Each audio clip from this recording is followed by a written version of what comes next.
I'm JB. And I'm JC.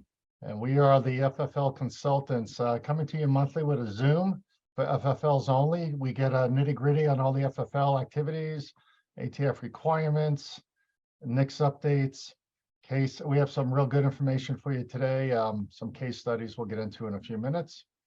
We're at 99. Can we hit 100?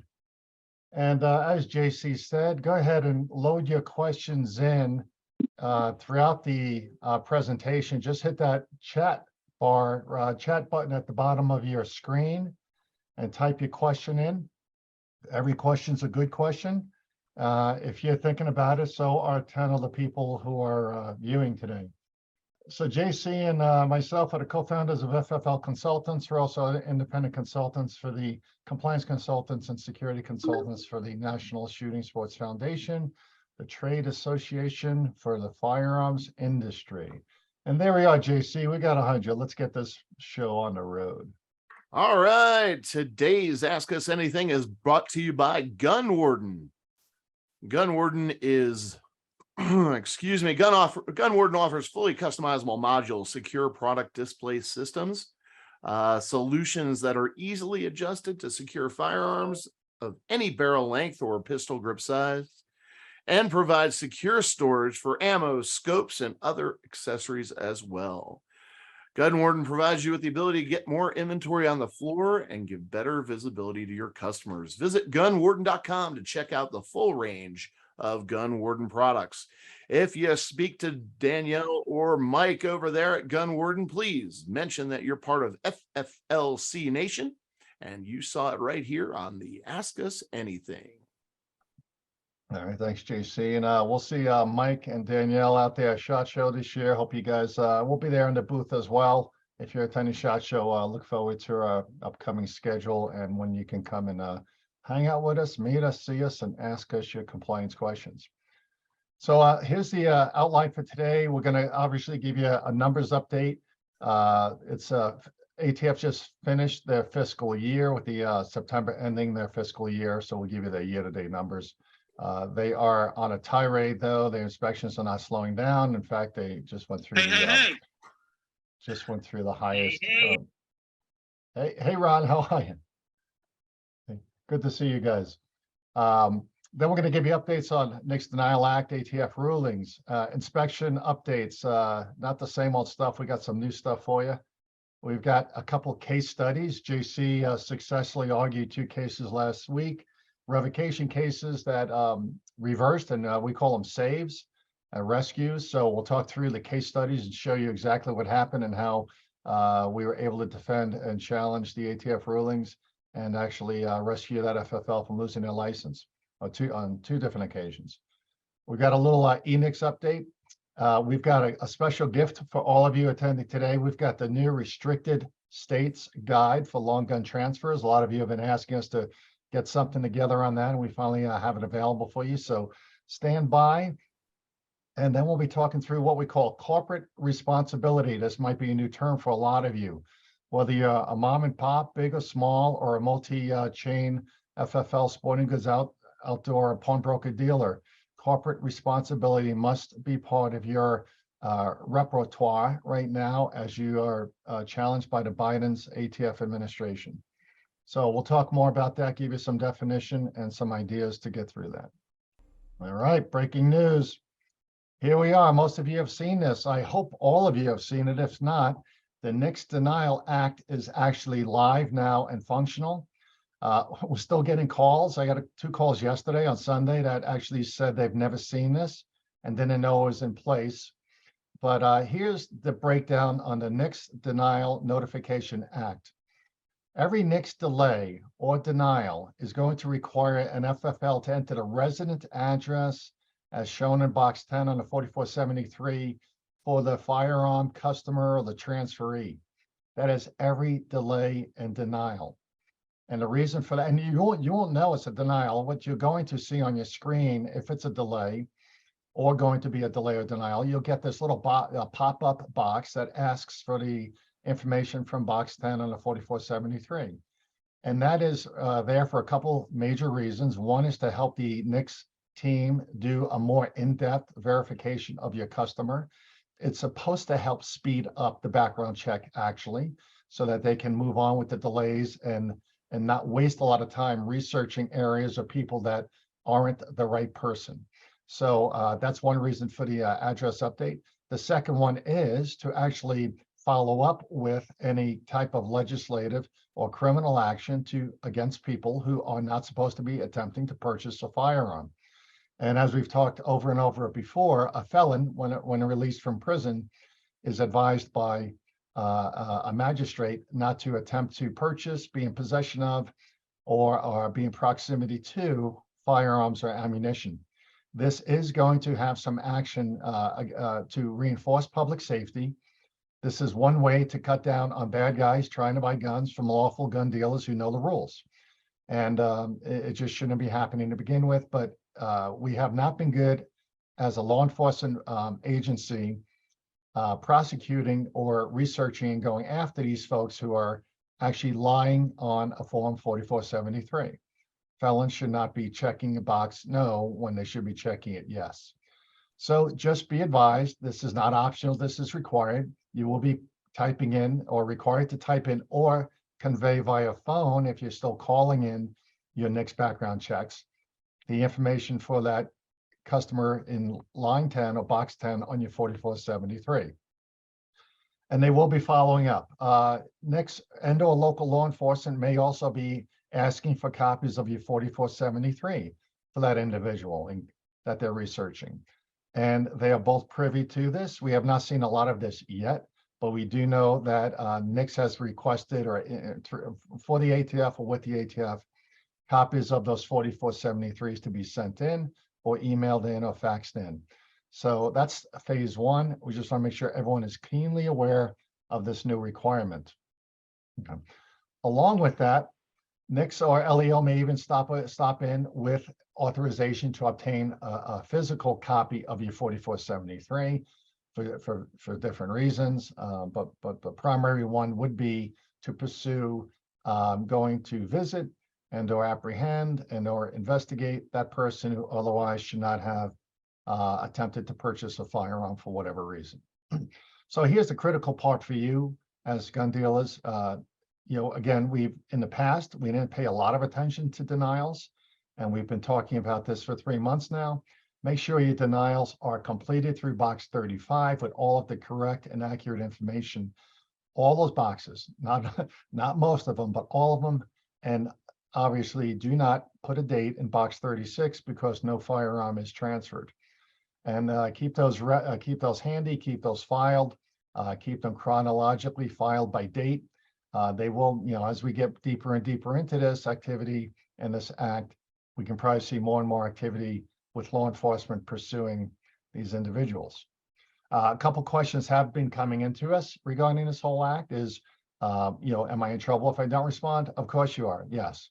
That's almost like not responding to a trace. You will be held accountable. Another question is, can I go ahead and tell the person that I know is getting delayed that I'm typing in their address and I'm going to give that to law enforcement? Am I allowed to convey that information to your customer or the transferee? There is no law against that. There is no restriction in the law that says you cannot. So if it's someone you know, you can.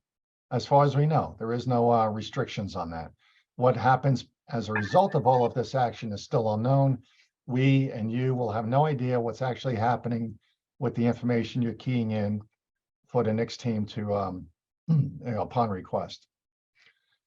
And then obviously keep all of your NICS denials for 5 years. That's been a comment, that's been a staple for us. After 5 years, you can start to purge those. But again, keep those handy, keep them organized, and make sure they're complete. Pardon me.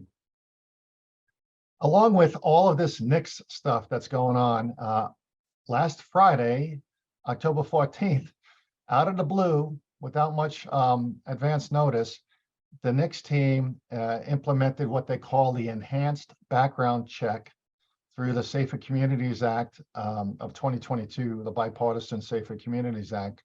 It has been approved that NICS can now delay any individual under the age of 21 purchasing a long gun. they can automatically delay them for additional research and verification of records at the state level. And we don't have any other descriptor on which, is it cannabis? Is it criminal? Is it psychological? Is it high school records? Is it juvenile records? We can assume that all of those different records may be available through the Safer Communities Act for research by NICS before they authorize or proceed a firearms transfer, specifically long gun for this age group, to any individual in any state. This is all states. Point of contact and NICS supported background checks. So again, this started on Friday. That is why many of you last Wednesday or Thursday and Friday had troubles logging into your NICS system and or running query reports that we've talked about also, and we'll talk about later today. If you had trouble logging into your system, this is one reason. They were trying to update the system real time. Middle of the morning, it was morning, I think it was the Wednesday morning and Thursday morning, they were trying to do this. And by Friday, I think we repaired the issue and we were able to run reports again Friday afternoon. So hopefully, if you had issues, they're resolved. If not, contact NICS. And again, this is rolling out, and it started in the state of Maine. They're trying to make sure this works in one location, one state, one area, and then they will start to roll it out state by state. That's our understanding. We did talk with NICS on Friday, and that's as much information that they would give us. There is no rollout schedule or rollout date, but just assume it's coming to a state near you. Okay, so again, there's going to be an automatic delay on anyone under age of 21 buying a firearm. Now, what does that mean? Well, you're going to get the normal Brady transfer date extension. So you'll have that as you have been with any delay. Typically, that has been in most states 3 business days, which allows the ATF to do, or NICS rather, to do continued research on that before authorizing a proceed. But in this case, there's another special caveat. You may receive an alternate delay or an alternate Brady date transfer date.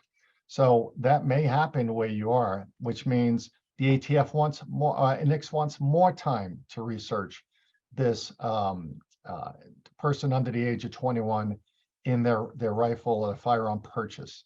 So you may get a second Brady date. And what do you do with that? Well, according to NICS, you simply, if you're called or advised of that, and probably will be a phone call that says, do not transfer on this date we gave you, transfer on this new date if you don't hear back from us or receive a proceed.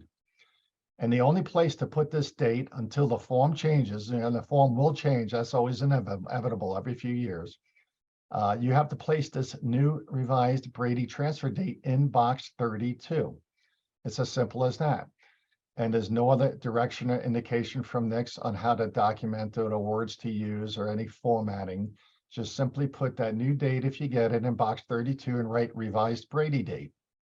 And the other thing we still continue to promote out there in box 32 is write the expiration date for any background check you submit to NICS where it is delayed, where that person has up to 30 days to come back and retrieve the firearm if not proceeded and not denied. So if it's left open and you are in your store, you do have a policy of transferring after the 3 business days of the Brady expiration date, put that date in box 32. It doesn't exist anyplace else on your form. There's no requirement for it, but it'll prevent your employees from accidentally transferring a firearm after the 30-day Brady date or background check exemption. So just 2 new things, a lot of information. We're recording this, and we'll go ahead and send this video out for you guys next week. You can train the rest of your staff, but this is pretty important, and you may not see any other information or training on this. All right. All right, JC. 21R-08, that's that stabilizing brace ruling. We're still expecting it in December. Conversations with ATF leadership last week. There's a bunch of discussions regarding injunctions and other lawsuits and such for even current rulings that have come down. So we're still playing it by ear, but for all intents and purposes, we're expecting it in December 2022. So stay tuned for that.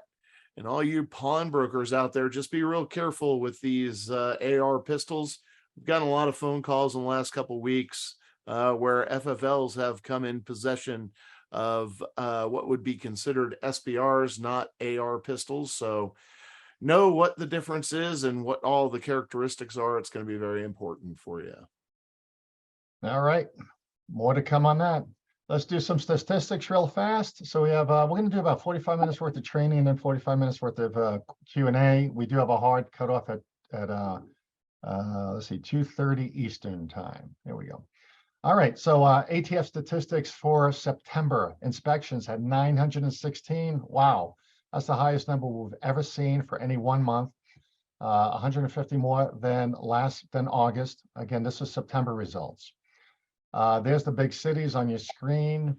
As far as warning conferences, there was only 9 resulting or closed, meaning completed warning conferences held. It doesn't mean there was only 9 warnings out of 916 inspections. It just means that 9 conferences were actually closed and settled or completed. And there's the offices that had those meetings. And then as far as revocations, there was 13 closed revocations in September, 1 less than August. The most active offices for revocation closures last month were New Orleans, Nashville, Tampa, Dallas, Columbus, Phoenix, Houston, Louisville. All right. Hopefully that was not anyone you know. As far as year-to-date numbers, this is the fiscal year for ATF, which ended the end of September. For their fiscal 12 months, they had over 7,000 inspections versus about 5,600 last year, I believe. Kansas City, the big winner. Columbus, Dallas, Phoenix, Houston. Just tons and tons of inspections, lots of people running around inspecting your businesses, inspecting your regulations. If you're in those cities, continue to be diligent in your best practices. Warning conferences for the year that were concluded were 136. No one wants to go to a warning conference. The danger of being in getting a warning or receiving a warning right now is that you will be subject to a revisit inspection within 12 to 15 months. So you do not want to even get a warning right now if you can help it. And as far as revocations closed for the year, that was 92, just short of 100. We've told you many times over, in any given year, the most revocations that were ever closed was 41, and that was just, I think, 2 years ago, 2 or 3 years ago. So 92, they've more than doubled their revocations. And those are revocations that have concluded and gone through the very lengthy judicial and legislative process that allows the gun dealer to challenge, debate, appeal, etc. After all said and done, 92 have been concluded. So 92 gun dealers out of business. And as a reminder, the revocations here do not include denials of license renewal. We're going to talk more about that later. JC's got a case study on that. A denial of license renewal. That's a new way to say you're not getting your new license and you were taking your license away. Or voluntary surrenders, where someone did receive a notice of revocation. They did not want to go through the entire process. They negotiated with the ATF General Counsel. Maybe they got an attorney, maybe they didn't, but in some way they said, heck, I'm not doing this anymore. I'll surrender my license. So this 92 does not include all of that information. All right. And how many revocations do we have? Well, we are not getting any more updates. That information is not being released by the ATF. We have no other avenue to conclude any other number. We know the last number we heard was just over 700. We do get notices, continuing to get FFLs calling us about receiving new notices, not in any magnitude because not everyone knows us, so we don't hear from everyone receiving a revocation notice. But we hear of maybe 3 to 5 per week, and that's continuous. It's not slowing down. And our clients who are getting inspected, by frequency of inspection, we can tell the ATF inspectors are out there, and we see the numbers from September. It's just a matter of time before there's the next revocation notice issued. Here's something new we're starting, which we think is pretty cool. A lot of you have asked for more timely communication on important items in between our Zoom sessions. Although JC and I are out in the field in visiting you guys between Zoom sessions, we're going to try to find a way to get our fast facts out to you. FFLC Nation is our hashtag. Stands for FFL Consultants Nation, the community we're talking with here, you guys today. If you're registered for these events, if you're in our database, we're going to try to email you fast facts as they develop throughout the month on certain things like NICS denial acts or any updates on the arm brace issue, etc. Or if we hear of anything odd occurring out there that you need to know. So just watch your email and also sign up with us on our YouTube, our Facebook, and our Instagram accounts for the same reasons. So let's go through our first fast fact that we're presenting is based on information we received this week, and it was kind of odd. JC and I have been doing this a long time and never heard of this. But if the ATF or NICS calls you to inquire about a firearm that was transferred after the Brady date expiration, basically the 3rd business day, and it converts to a denied transfer. It goes from a delay to a denied, or even a proceed. We had a proceed go to a deny a couple of weeks ago. It becomes a denied transfer. The form 4473 has to be sent into this new email address. Maybe you knew about it. We didn't. It's deny_faxline@atf.gov. Deny is spelled with an I. Deny_faxline@atf.gov. And we only found out about it 2 weeks ago from one of you calling us to ask us where they had to email it, because it wasn't the old retail call group at atf.gov. Most of you know that on a trace. You send information into retail call group at atf.gov, but we didn't have this email address available, but now it is. Here it is. And this may be the only information or instruction you have on this, because we haven't seen anything publicly. All right, there's your fast fact number 1. So winning together, it's all well and good. We're all competitive. Some of us may be competitors. The fact of the matter is we need to win this game together. We've got an executive branch and administration that is very much against what we do day in and day out. So please reach out to us. You hear things, you see things, something's going on in your market, in your backyard. Please let us know about that. We like to stay on top of current events and let not only the industry as a whole know, but also your trade association know about what's going on. We've got a number of resources out there as far as help with anything from revocations to adverse action, what we like to call the code of IOI regulations, the pretend regulations that some IOIs come up with that really presents a challenge to you all as FFLs. So please get us in the know. Let us know what's going on out there. We're trying to win this thing for everyone. I appreciate the whole competitive nature of business, but at the same time, if it's happening to you, it could be happening to somebody else across the country. So we like to know about those things. Next up, we're going to talk about revocation rescue. So here's revocation rescue number 1. Before I get into this, just to give you a little insight, we've been pretty lucky, knock on wood.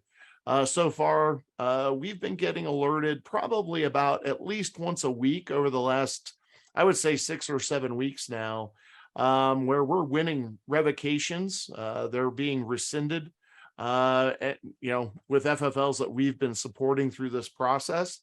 So, it takes months. I mean, one of the longest ones that we've had was about 13 months total.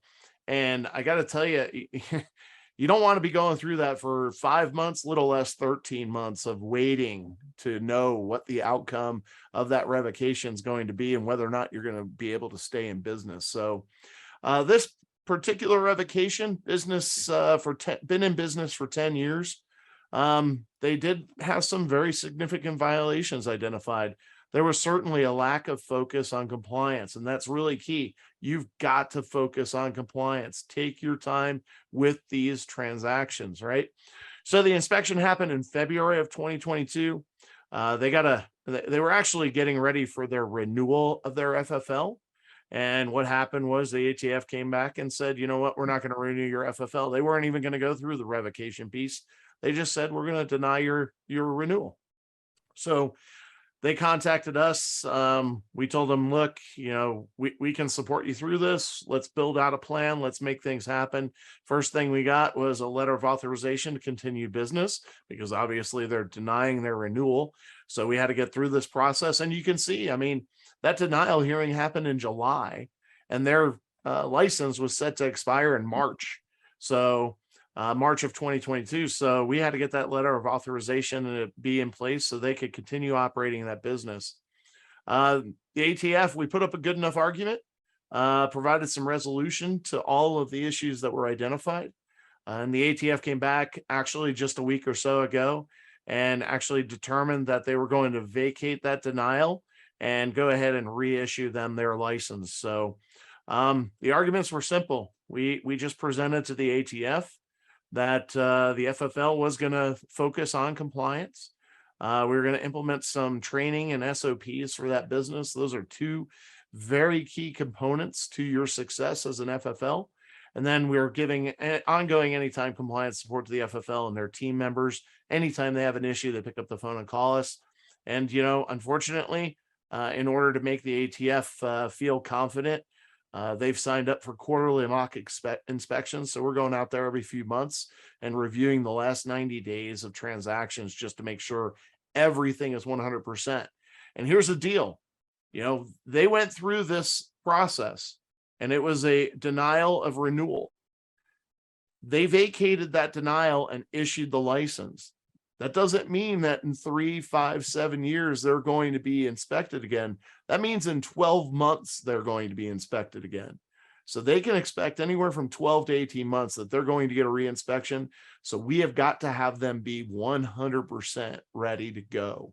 So, you know, it's very, very important that you understand that. So revocation rescue number 2, this FFL dumped their entire life savings into the business, has been in business for 8 years.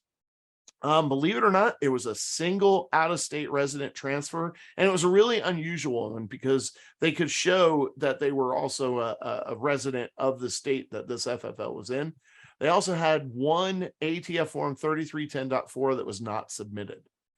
2 violations, and that's what they were going to get revoked for. At the end of this, we actually did the closing conference with the IOI.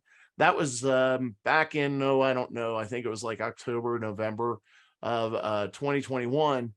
And the IOI actually felt like, you know, hey, you've done a really good job. You have these 2 issues, but the individual you transferred the firearm to, they weren't any risk to public safety. They actually got to proceed. They had a clear background. And the 3310.4, some things happened. We got it submitted. And that IOI actually walked out of there thinking, I think you guys are good. You look really good considering the amount of transactions you do, etc. Well, lo and behold, the IOI came back and said, unfortunately, because of the 2 scenarios, we're going to do a warning conference on this. So the FFL, we've been supporting for quite some time, contacted us to let us know that they were going to have a warning conference. So we put together a program, a plan for that conversation, and actually supported them through the warning conference. That occurred in March. So we go from December to March for the warning conference. Then all of a sudden, the warning conference gets rescinded. They said, nope, we're going for revocation. We had already gotten done with the warning conference. We had already gotten our letter stating that the warning conference was done. We thought everything was good. Well, unfortunately, we were issued a revocation hearing date in July. So now we're going from December to July. That's 8 months. Right?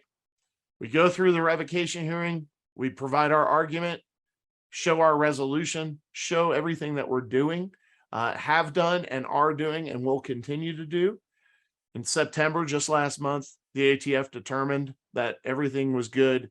They felt confident in him being a good FFL, and they vacated that revocation. December to September, this poor guy was walking on eggshells. And once again, we terminated the employee, corporate responsibility. They actually flew to go grab that firearm back from the customer. They actually hopped on a plane, flew out, recovered that firearm, and brought it back to their FFL. Stronger focus on compliance. They hired somebody that is 100% compliance focused. That's all they do.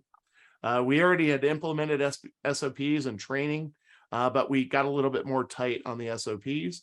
And then we're going to continue to do those quarterly mock inspections just because he is susceptible to a reinspection once again.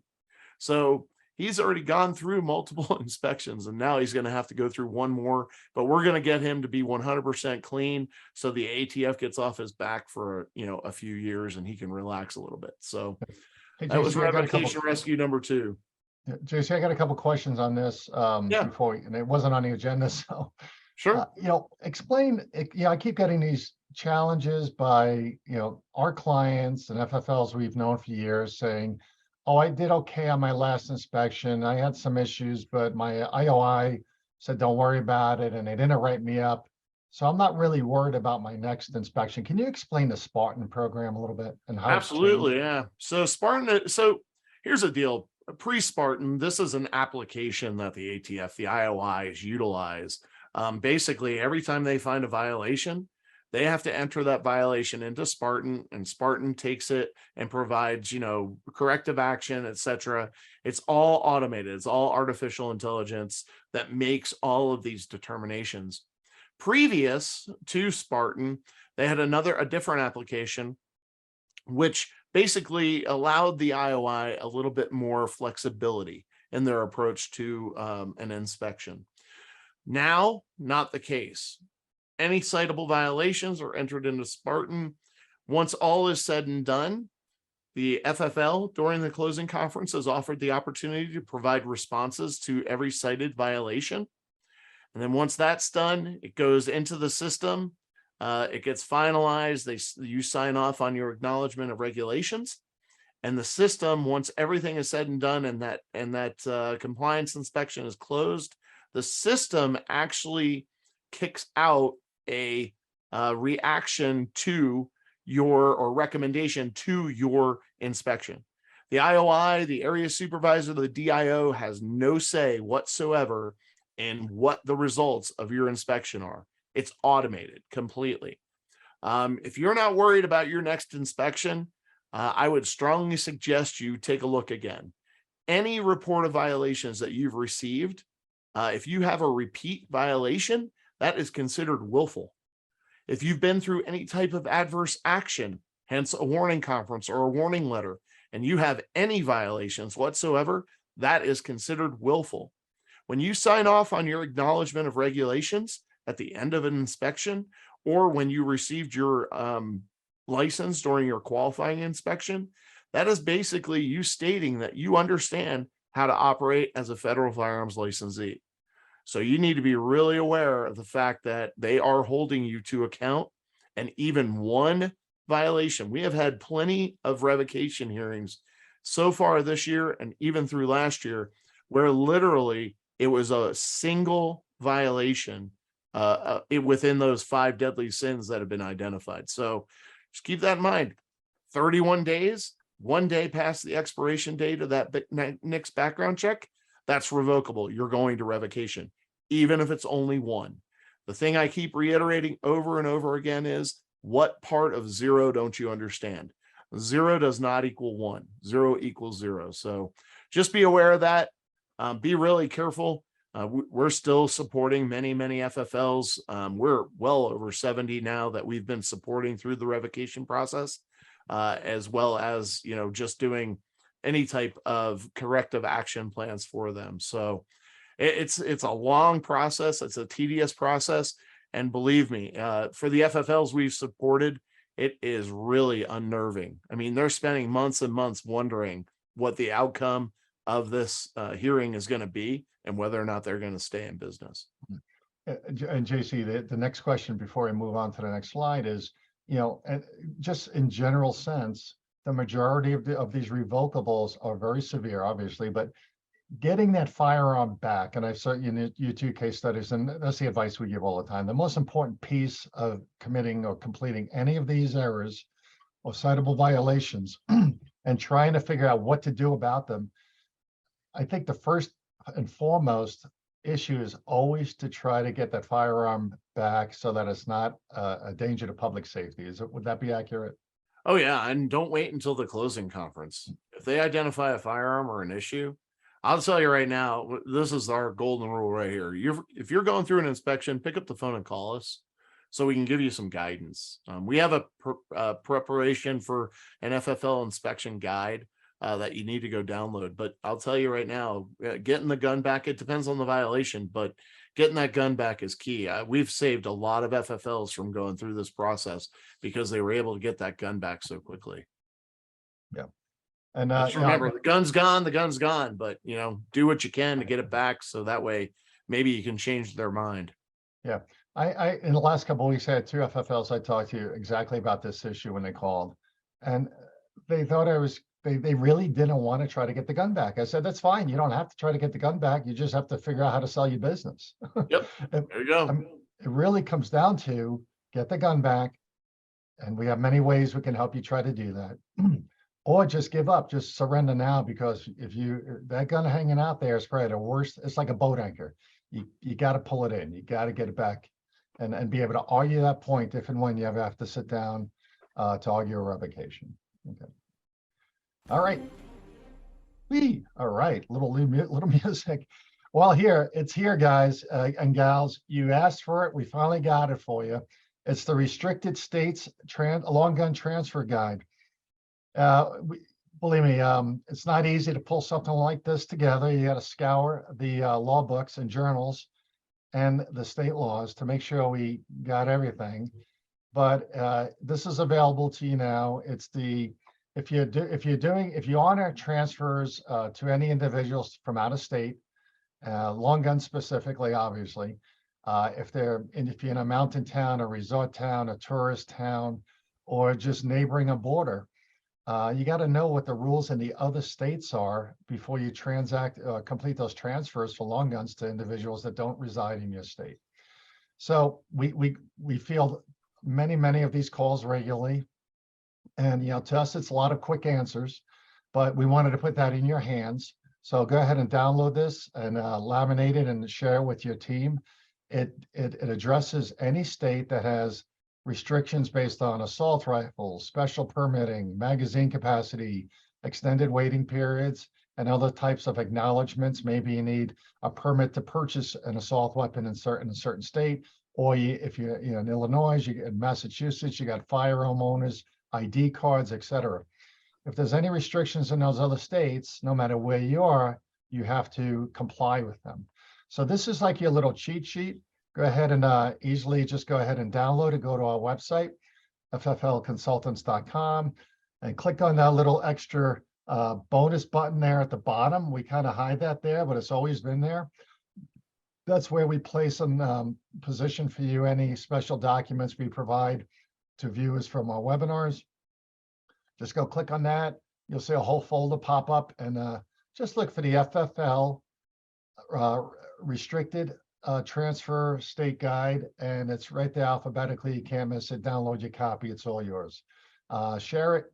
We'll revise those as we identify laws that are changing in different states. We try to keep abreast of that. We don't guarantee that this is 100%, but it should be a good guide for you to start managing your transfer process with. And if you still have any questions, please just reach out to us as you have been. Call JB or JC. All right. JC. All right, inspection time, strategies for success. So here's some tips and strategies for your success as it relates to just being compliant and, staying out of the light. Don't stay away from the light. Don't go towards the light. You know what I'm saying? So here, transferee self-identifies as a prohibited person. Stop. Do not do a background check on that individual. If they self-identify, you need to go through that challenge process. Or basically, we have a lot of FFLs who just say, you know what, I'm just not going to transfer a firearm to you. They don't even challenge them. They say, look, you've self-identified as a prohibited person. Come back in 30 days or go to another FFL. I'm not doing business with you. It's not worth the risk. And we want you to make sure that any of those denied transactions that do occur, make sure you implement some sort of denied purchase prevention, straw purchase prevention program. Something as simple as just putting a sticker on the back of the fact tag for the firearm to let anybody on your sales team know that that firearm was involved in a denied transaction previously. Don't voluntarily join that NTC Connect program. This is an ATF program at the National Tracing Center, which basically allows them to do all of their traces through an automated process, not involving you. We like to know what's going on out there. We like to know what could be instigating an inspection for you. So, and this is one of those things that can do it, especially if you have a lot of trace requests. Don't provide an IOI with a jump drive of your A&D logs or electronic bound book during your next inspection. We recommend that you provide that to them in a printed format with the required fields. That's all that's necessary. If you start giving them more information or start giving it to them in an electronic format, we just think you can put yourself in a position where you can get a lot of trouble with that. Don't permit the ATF to remove your electronic or paper records from your licensed premise. Look, when they do an inspection, they're supposed to be doing an inspection during business hours on site at your location. And I'll tell you, I know a lot of DIOs I've talked to about this. They don't like when IOIs go back to their hotel with stuff. They don't like any of that. They're removing official business records from your place of business, and that's not acceptable. So keep that in mind. Don't permit them to do that. And by all, you have every right to deny them that. All right. Don't attach miscellaneous documents that aren't required to the 4473. JB and I just spent an entire week at an FFL premise, at an FFL business rather, doing a full-on inspection. And this particular FFL double stapled all their 4473s. They had everything under the sun that was related to that transaction stapled to it. It was an absolute mess. Look, the 4473 tells you exactly what needs to be attached to it and when something needs to be attached to it.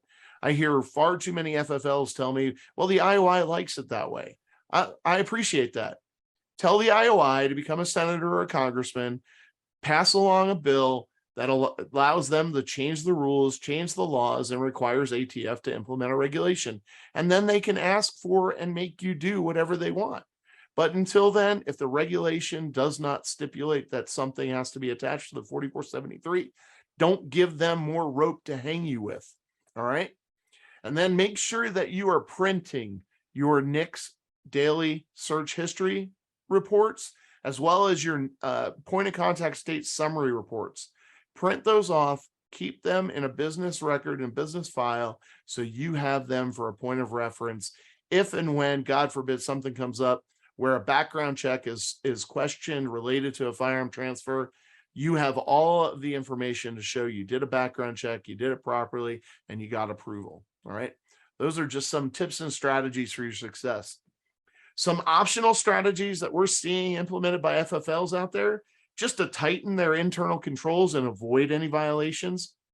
We have FFLs that are implementing it 20-day expiration rather than the 30-day expiration. We have a few that are even implementing like a 25-day expiration date. So, you get a delay, the customer doesn't come back, and then all of a sudden, 20 days later or 19 days later, they decide to come back. That 20th day, that FFL is saying, I'm not going to transfer the firearm after this. I'll just rerun a background check. So expand the Brady date transfer date to 5+ days. We have some FFLs that are on border states and they see a lot of customers. They just implement a wait period for everybody. They go above and beyond. Eliminate CCW or LTC transfers. We have a lot of FFLs that say, I don't care if you have a CCW or an LTC and we're exempt. I'm running a background check anyway. Always remember that background check trumps any LTC or CCW. What do I mean by that? Customer comes in, fills out the 4473, you initiate a background check, and then all of a sudden they say, oh, I have a license to carry or concealed weapons permit, and you're a NICS exempt state. Guess what? Don't care. I've already initiated a background check. I can't take your CCW or LTC now as an exemption. The background check trumps everything else. We have FFLs that aren't transferring any firearms to anyone under 21 years of age. We have others that have stopped transferring firearms to out-of-state residents. We have others that will no longer allow gifting of firearms. In other words, a dad comes in and says, I want to buy my son a shotgun or rifle. They're saying, nope, he can fill out the paperwork himself, buy a gift card, buy a gift certificate. that's your only option in that situation. We have other FFLs that have gotten really, really strict about unexpired IDs without the current residence address on there or their middle name.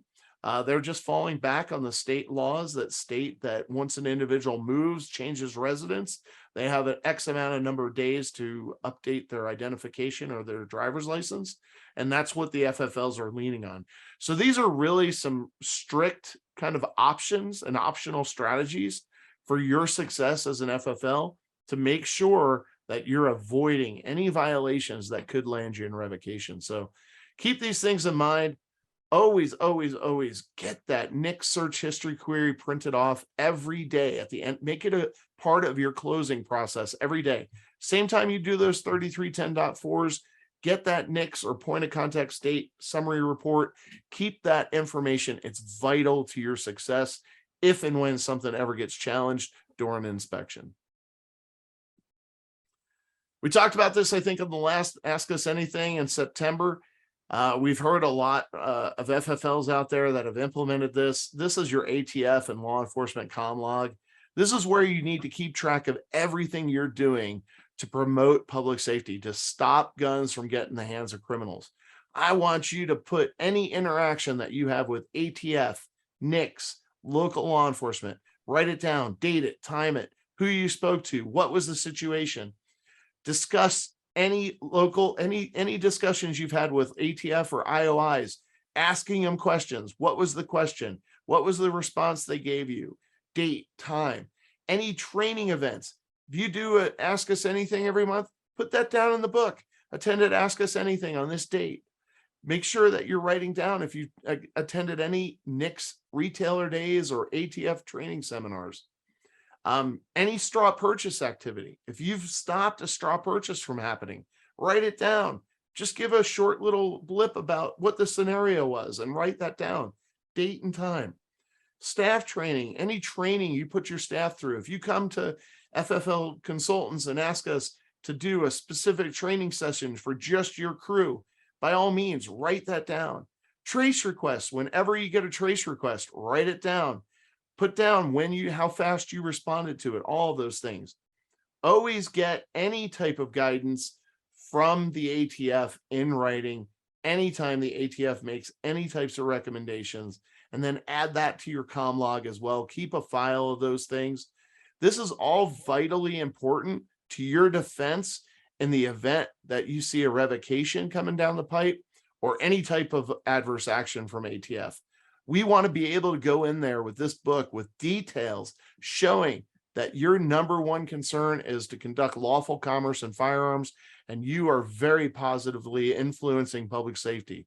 This is really, really key to us developing the arguments for you to keep your license. Yeah. Not only is it a key defense, JC, like you're saying, and being shows you're very proactive, trying to do the right thing, not doing anything willfully negligent. But this is also a very cost-effective program for you versus what we have to right now. We're working with, like JC, I think it's almost 70 revocation issues, FFLs, where there's either legal expense, our expense, due diligence expense, that is very expensive to go and try to rebuild, interview all the employees, look back through all the records, try to put this all together so that we can present it on your behalf to the ATF. So. Big one, JC, corporate responsibility. Yeah, this is really a key component to your success in the event of any type of adverse action against your license. We want you to document your FFL compliance programs, what you do for your physical inventory processes, how you do your A&D books, how you have stopgaps in place for review of the 4473 before you transfer a firearm. You need those SOPs, or policies, procedures. You need to have them documented for team members. And obviously, if you're a team of one or a team of two, it's a different story. But if you have a fairly sizable team, you need to develop some sort of standard operating procedures so they understand what's needed and they have something to reference. You need to identify somebody as that compliance supervisor, somebody that's responsible for your compliance efforts. Whether it's your manager, assistant manager, maybe you create a compliance person position. That's really key. document all that corrective action and performance tracking.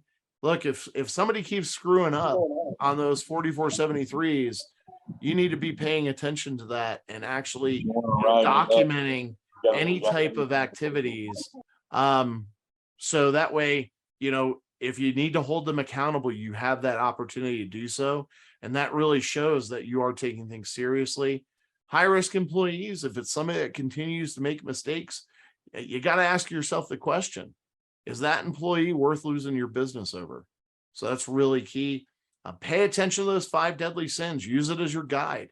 Obviously, a couple of them are no brainers. Denying ATF access to conduct an inspection is a no brainer. Don't do that. Okay. Not answering a trace request. You need to make sure that the ATF has the right contact information and the right information to call somebody in the event of your absence or you're on vacation. Make sure they know who to contact to get that trace request done. And the others, obviously, don't transfer a firearm to somebody you shouldn't, and always make sure that paperwork is right before that firearm leaves. And don't wait for an inspection. We've had tons of FFLs that call us right at inspection time and say, oh my God, I'm so scared. Well, you should have been prepared for this. We've been talking about it for over a year now. So start now. You're way behind the 8 ball right now. So get going, get these things in place, help yourself before you need help. All right, JC, I'm going to zip through these so we can get to Q&A. Yeah, if you haven't read it, please go out and just Google this. Minnesota sues Fleet Farm over dangerous firearm sales. The State Attorney General of Minnesota is actually suing a very large corporate farm and ranch mega store chain for allegedly selling 37 firearms to 2 people within 16 months out of 3 different locations. They have 50 locations, but somehow they weren't able to keep their finger and thumb on these individuals making multiple purchases through either the POS system or the CRM programs. But here's something we hope isn't precedent setting. We hope we don't see other state attorney generals going after corporate and privatized businesses who they're trying to hold accountable for what would be an individual licensee activity, and they're grouping them together. So if you've got more than 2 or 3 or 4 or 5 locations, this is something you should definitely be aware of and be alert to. And we'll keep you updated on this case as it goes. It was just cited or filed, I think, 2 weeks ago. But this one's going to be big because these guns have wound up in the hands of criminals, and obviously crimes have been committed and people have been hurt. You heard it here a few months ago. We call it GIRFT. What does GIRFT mean? GIRFT is get it right the first time. Avoid any Biden backlash. We've gone through these many times. Do you know what your previous inspection adverse action was or report of violations, and is that going to be a problem next time around? It could be very detrimental to your business. Review every 4473 2 or 3 times before that transfer and before it gets filed. Conduct inventories, get your A&Ds done timely, prevent straw purchases, do your multiple forms by the end of the same business day, and respond to your traces within 24 hours, but same day is the best policy. JC has mentioned it a few times. Our past year inspection guide is available on our website. Just go out to our FFLconsultants.com. Right at the bottom, you'll see it in big red and white letters. Download your free guide right there. I think I had 20 or 30 different FFLs call me this week. Where do I get it? It's right there, staring you in the face. Just go to our website, download it. It's 6 pages and walks you through the entire process that you should expect today if you haven't been inspected in a while. Again, it's the new ATF, the Biden's ATF. Here's where JC and I will be going over the next few months. We are now, unfortunately, scheduling visits in January, but we will be in all these cities, October, November, December. If you're in any of these cities and you want to try to squeeze us in for a mock audit, an ATF inspection, compliance review, give us a call.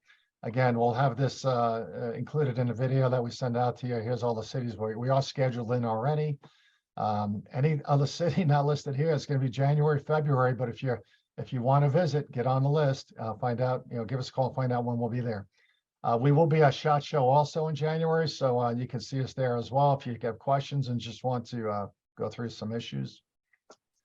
And then if you are an NSSF member, make sure you know your benefits. If you're a premium member, make sure you're using your benefits.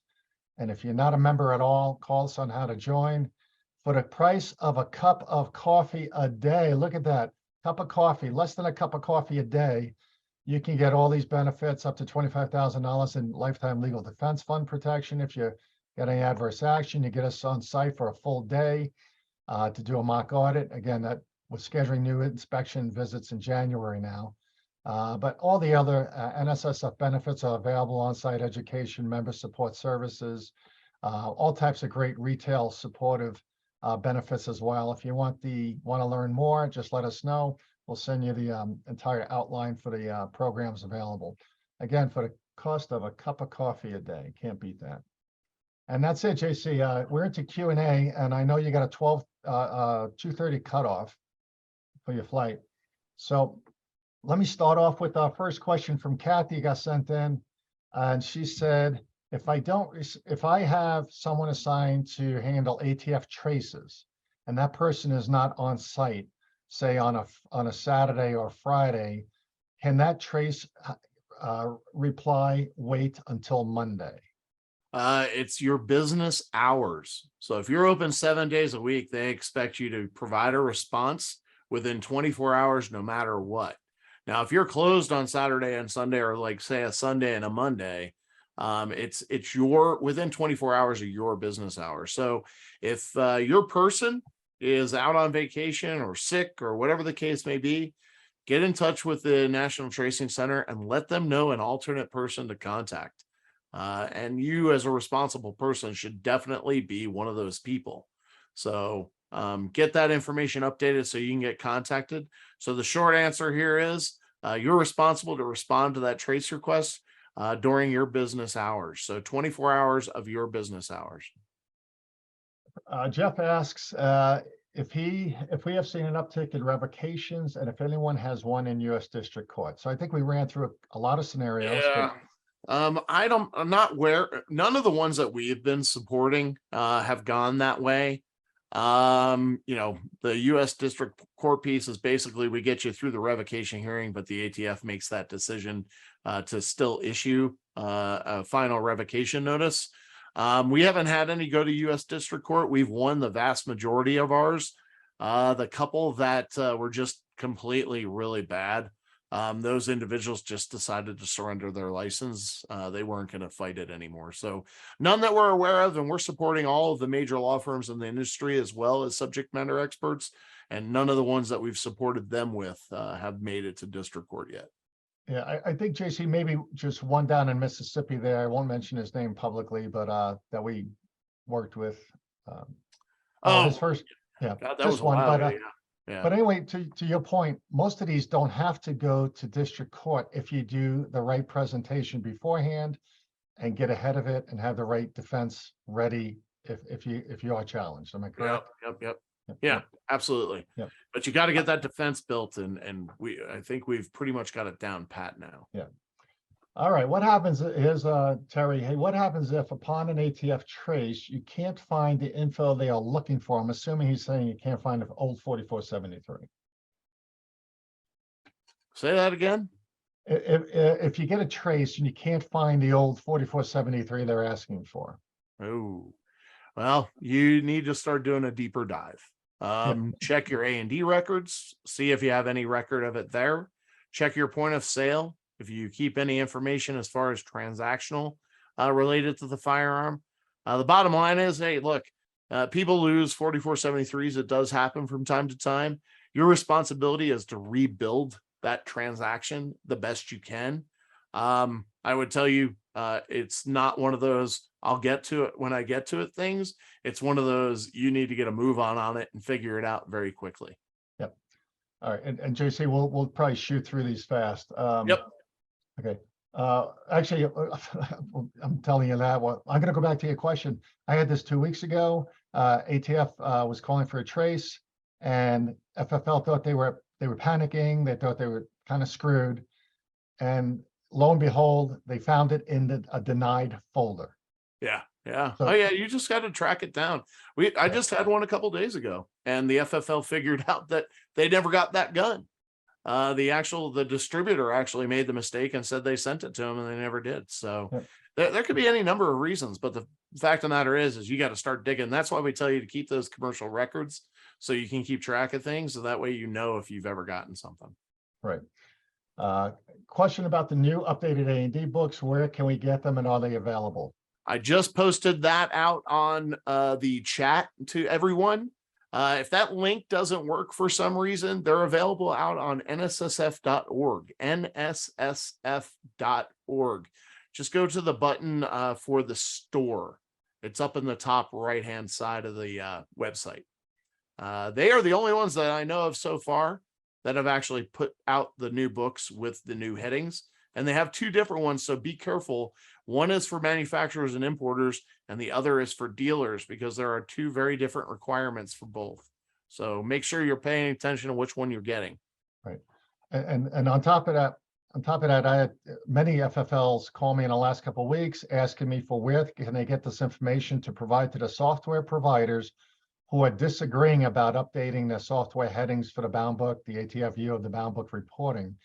And we have that available, but we've been trying to proactively work with some of the larger software vendors. But if you need that information, just drop us a line and we'll be happy to talk to your software vendor.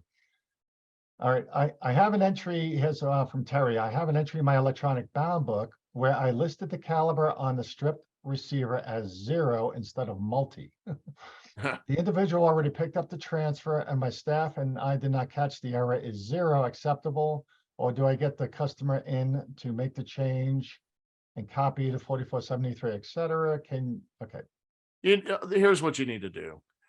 You can if it was multi and you know it was multi, go ahead and make the correction in your A&D record. Make a little note if you can, if you have room, what you did, or just do a simple memo for record to keep on file that on this date you did XYZ because you realized during an internal review you made an error. If you made the same error on the 4473, just make a photocopy of page 1 if it's on the new 4473 and make the correction on that photocopy and just place that photocopied error correction sheet with the original 4473. You don't need to get the gun back. You don't need to do any of that. Just make those corrections and make a notation as to why you did that. You'll be good to go. Yeah. All right. David asked, would FFL Consultants be interested in the idea of hosting a forum or advisory panel of FFLs to be able to ask, answer questions, share important information such as ATF letters, et cetera? I'll just say we can certainly have a conversation about it, David. Yeah. I say we do that every day. Yeah. All right. And we do, and SHOT Show is a great place for those types of events as well. We'll be there leading some of those events in January. If Silver Eagle gun is made by Adabelli and imported by TR Imports, do we enter Silver Eagle anywhere in the 4473? There's a two-part question. So yeah, so the Adabelli is the manufacturer. TR Imports is your importer. So you're going to want to document both of those components of information on the 4473 as well as in your A&D record. I would have to understand the firearm. I haven't seen a Silver Eagle before, but I'm leaning towards saying that Silver Eagle is probably part of the model name or description. Yeah, and here's a general answer. If any of you also are going to be asking this type of question, there's a ton of guns that we get called about and send pictures about. How do I enter this? Here's the general answer. More is better. So Yep. More is better. So if you're not sure who the manufacturer is, or if there's two manufacturers, or there's two names, but it's definitely imported by somebody, heck, write both company names in there, because those are your records. Having better detail in your records is not a violation, and you won't be cited for any of that. Okay. Basically, your answer will be inclusive of the minimal requirements. Yep. Has FedEx initiated any strict regs regarding shipping firearms like that of UPS? Yep, they actually did it first, believe it or not. So you have to have a shipper's agreement with FedEx as well. If you're shipping through FedEx, you may find out if you don't have that shipper's agreement, they will not honor their warranty or their, guarantee insurance programs. If 4473 if the 4473 has Caltech CNC Inc. for the manufacturer and the A&D book only has Caltech, would this be counted as a violation by ATF? No, Caltech is recognizable. Yeah. Again, generally, any recognizable firearms manufacturer abbreviations or name is acceptable. It's the one-offs, the obscura, some of the newer ones that we've never heard of before that the ATF might have a problem with. Yeah. A simple example is S&W is acceptable for Smith & Wesson. Exactly. H&K is acceptable for Heckler & Koch. But, don't try to do that. Honestly, I don't even know if PSA is acceptable. I tell everybody to write out Palmetto State Armory until the ATF tells us it's okay. No. Or if And it's again, listed on their license as a DBA or a trade okay, name. Yep. All right. Again, more is better than less. Exactly. Are other FFLs having problems contacting ATF with requested trace information? And does ATF shut off their phones at the end of the day? The problem is that for the trace requests in the National Tracing Center, they do use contractors to process those. So if you're having problems with it, let us know. We can get in touch with the leadership at ATF and let them know that, hey, look, this FFL is trying to get a hold of you. Yeah. Yes. Email. We get a lot of lately. We get a lot of calls because ATF's not answering the phone. Even the IOIs in the office, or even the main desk in a regional office. So if you need help with any of that, just let us know. We have some cell numbers and different things. So Paul says multiple handgun sales form. If my own internal audit found one I forgot to submit or miscounted on a business day, should I submit a 3310.4 with an explanation? Absolutely. Block 15 on the 3310.4 as well as the 3310.12. If you're a border state, it asks or provides you an opportunity to enter additional information. Just put on there that you caught it during an internal review and unfortunately is being filed late. That's all. And then just do yourself a favor and do a little memo for records. So that way, when it does come inspection time and the IOI brings it up to you, you can say, yep, I know I caught it during an internal review. And this is what I did to correct it. So Jason, you mean they should put it in the ATF com log? They should also put it in their ATF com log, but they're going to keep a copy of that 3310.4 because it is required to be with the corresponding 4473. And they'll show on that document in block 15 that you were proactive in doing a review and caught it. And it was late, but you took care of it. Yep. Late is better than never. Exactly. And late is better to find it before the ATF inspector finds it. Okay. I use PICS here in Pennsylvania for my background checks. How is NICS involved with this delay or denial crap in PA? Well, here's the deal. Point of contact states there have been several point of contact states that have already implemented a number of the facets of the Safer Communities Act, as well as the NICS denial act. And more states will come online. NICS has already said if point of contact states don't get on board with this, then they're going to take over for them. So we'll see where that comes to. I'm not sure if PICS is there yet, but I would fully anticipate them to get there very soon. Dora asks, she's from Oregon, has a very similar question. They use Oregon State Police for the same thing. So it would be the same answer. Yep. They'll either, I don't think they're doing it yet. I have a couple Oregon clients, but they will, I think everyone's going to jump on a bandwagon with this. Yeah. And or be required to do it through the Safer Communities Act. Just expect it. So we're glad you're listening. Does the NICS denial apply to states that do their own background checks? So the answer is yes. Yes. Yes. That's a universal program. Does ATF revoke license for submitting 3310 for long after the deadline? Yeah, the vast majority of the 3310.4 issues that we've been seeing has ended up in adverse action. It just really depends on how egregious you are. I mean, if you're not submitting them a bulk of them for weeks or months on end, you may be susceptible to revocation. It really depends on your scenario. If it's a few here or there every once in a while, that's a different story, but you really need to be paying attention. Those are due. 3310.4s and 12s, if you're a border state, are due by the close of the same business day that the multi-sale occurred. It's not the next day. It's not the next morning. It's the same day. So you need to be submitting them. We tell every FFL that we support, just make it part of your closing process and email them, because that way you have record that you submitted it. Yeah, and the purpose of the program, if you maybe understanding the purpose, is to catch somebody buying a lot of guns fast, period. And if they're buying a lot of guns, they may be trafficking them, buying them for criminal gang activity, taking them across the border or to states or cities where they're restricted. The ATF wants that fast. It's the only way they can react to these people. Hence, you have to submit it same day. So there's a much bigger, because of the Safer Communities Act, there's a much bigger focus on this by the ATF, and that's why it's so important. And maybe it wasn't a bigger issue 2 years ago. Okay.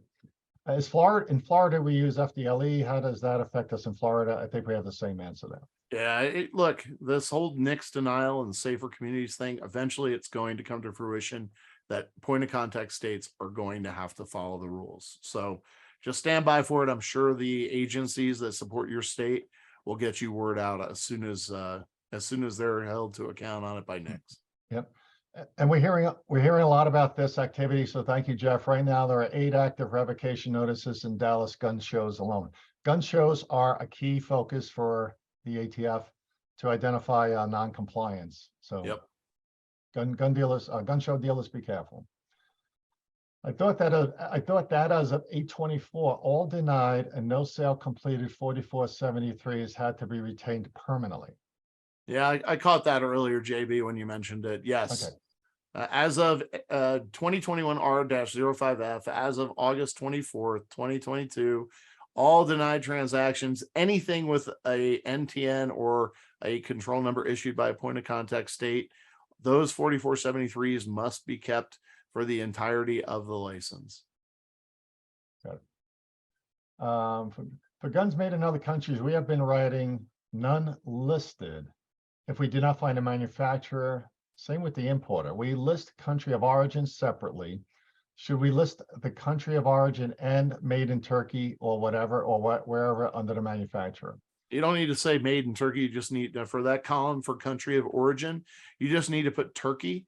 We've been telling folks that if you can't identify the manufacturer or the importer or whatnot, to list out the country of origin. Remember, those are 2 separate columns. So you want to make sure that you're keeping that information notated in those separate blocks. Yeah. The other direction we did get, JC, was I got this 2 weeks ago. If a firearm is imported from another country where you can't read the manufacturer name from the other country, but you know where it says made in Turkey, you can list it as Turkey/legacy or Turkey/CAI if they're the importer. Yep. If you can't decipher, understand, or read the language that the foreign manufacturer is printed in. Okay. Yeah, you may not have a country of origin column in your A&D record. Right. So you just listed the country as the manufacturer. Yeah. And you can say none listed or none marked is probably more appropriate. And you can say, in your examples you provided, you can put none marked /Turkey ATI or American Tactical International, whichever. And then in country of manufacturer, yes, notate Turkey. But if it says made in Turkey, you have to put Turkey. Yep. You can't put none visible. So right. This is just all these little squirrely things that are coming out of the ATF legal area. So are the SOP templates we can use to build and tweak, modify our local SOPs training program? I guess, Terry. Well, we provide that as a service, so we can talk offline if you need. I mean, otherwise just build your own SOPs, and a SOP is a standard operating procedure. If you have someone in-house on staff who has those skills, they can start just documenting how you do things, making sure it's put in there the requirements and compliance objectives, and activities and how you're checking things. And we could talk more about that offline, but SOPs are a critical part of a defense for anyone. If your business is of value, the ATF is looking for these to be in place. And unfortunately, you can't go buy them at Barnes & Noble or buy them off the web easily. You can contact us and find out more. All right. Colorado doesn't have any assault weapons bans or limitations. Thank you, Kevin. Yes, they do. Denver and Boulder both have limitations or restrictions as far as what they consider assault weapons. We also have a capacity law as in Colorado too. So yeah, keep that in mind. It's not just what the state does. It may be a local municipality or county as well. Yeah. And if you have questions about the specifics on those ordinances, call us, because it's not all assault weapons. And actually Boulder just had a stay on their Boulder 2 weeks. Last week, I actually got a stay on their statute. So we'll have to watch that and see what happens. Client comes in with a valid Form 1 to SBR rifle. Wants me as a gunsmith to cut and thread the barrel. Does Form 1 allow me, not the gun owner, to do the modifications? That one's a really, really gray area as far as manufacturing is concerned. You would become the manufacturer. You would become the manufacturer even if you just let him use your tools to do so. The whole point of the Form 1 is for a non-licensee to register a firearm that they've manufactured. So I would tell you stay far away from doing that. Yeah, as far as we know, and correct me if I'm wrong, JC, a gunsmith can repair an NFA item without having an SOT, correct. But yep. I do recommend contacting NFA in those situations, just so there's no concerns over chain of custody, etc. But when you start getting into, supporting the manufacturing process for somebody, stay away from that. You would be crossing into a very gray area. And I would venture to guess that would actually be considered manufacturing. Yeah. Gunsmithing versus manufacturing. Yeah. For FFL transfers, FFL to FFL transfers, do paperwork from other FFLs need to be kept separately from 4473s or attached to it? Nothing is required to be kept with the 4473 for FFL to FFL transfers. We recommend that you keep copies of the FFL in a separate file, purge them once a year for expired. Anybody that, you purge and, you do regular business with them, contact them to get a new copy of their FFL. The only thing that's really required of you as far as the FFL copy is concerned is to verify it, validate it, make sure that it's an actual FFL that you're receiving the firearm from. The other thing you want to do is make sure you have a copy of any invoice or purchase order or whatever. That also does not need to be attached to the 4473, but you're going to want to hold on to those just because of the simple fact that you may need to be able to prove that you did the appropriate wait period. State of Florida is a great example. And the state of Florida requires a wait period, but the wait period is based and predicated off of the date of purchase, not the date that they filled out the 4473. So you're going to want to show that you fulfilled that requirement for the state. And to clarify, just to back up, there is no requirement to retain no ATF requirement to retain FFL copies. Nope. For transfers. Just correct. Take that. I mean, there's a lot of reasons why you want to keep a copy, yeah. But the ATF, the ATF inspector, if they say, where are your copies of your FFLs? It's not required to be kept coming in or going out. The requirement is to make sure you at least check easy check. Yeah. Before sending to another FFL to make sure they're valid licensees and have the correct shipping address. But that's it. Yeah. This goes back to JC's secret code of IOI requirements. It's a nice to, but not a necessary to. Yeah. All right. And similarly, they'll tell you how to file them. They want to file alphabetically, blah, blah, blah. There is some old practice on that, but it no longer is required.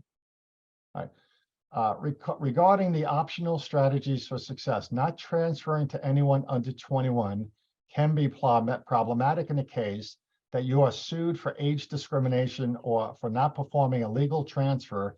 As far as I am aware, this has happened several times already.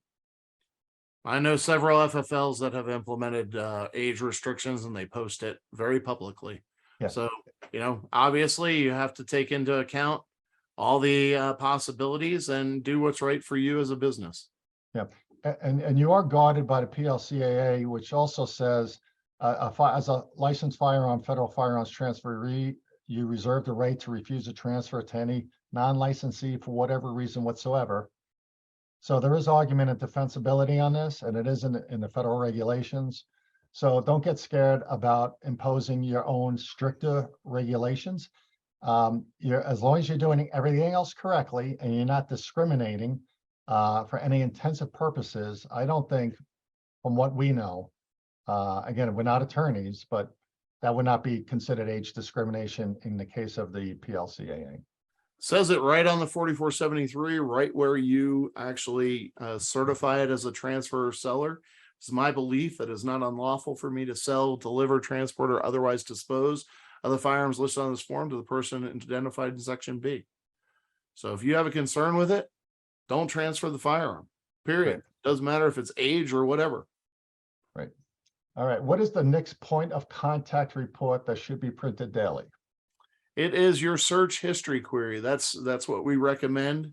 And you can put the create date as the current date, whatever date you're printing it on, and it'll give you all the information. You can download that in a PDF or an Excel format.